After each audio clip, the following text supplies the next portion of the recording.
Hello student, আজকে যেটা নিয়ে আলোচনা করব সেটা হচ্ছে ক্লাস 12 অর্থাৎ দ্বাদশ শ্রেণীর রাষ্ট্রবিজ্ঞানের 7 নম্বর অধ্যায়ের সাজেশান। যারা 2021 সালে পরীক্ষা দেবে তোমাদের জন্য 7 নম্বর অধ্যায়ের সাজেশানটা আজকে আমি দেব। এখানে আমি তোমাদের জন্য 3টে প্রশ্ন বেছে রেখেছি। তার মধ্যে এই প্রথম প্রশ্নটা সবথেকে গুরুত্বপূর্ণ।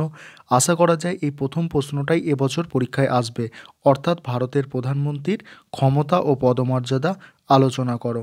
7 নম্বর অধ্যায় থেকে এই প্রশ্নটা সবথেকে গুরুত্বপূর্ণ। তারপরের প্রশ্ন দেখো, রাজ্যপালের ক্ষমতা ও পদমর্যাদা আলোচনা করো। আরেকটা প্রশ্ন করে রাখবে, ভারতের কেন্দ্রীয় রাষ্ট্রকীর্তক কমিশনের গঠন ও কার্যাবলী আলোচনা করো। এই প্রশ্ন 3টে অবশ্যই তোমরা তৈরি করে নাও। আর এই নম্বরটায় যোগাযোগ করবে অনলাইন কোচিং ক্লাস যদি নিতে চাও। অনলাইন কোচিং ক্লাস হচ্ছে ক্লাস 12-এর রাষ্ট্রবিজ্ঞানের। যদি দরকার থাকে তাহলে এই নম্বরটায় যোগাযোগ করতে পারো অনলাইন কোচিং ক্লাস নেওয়ার জন্য। নাম্বারটা একবার বলে দিচ্ছি, 9123005218।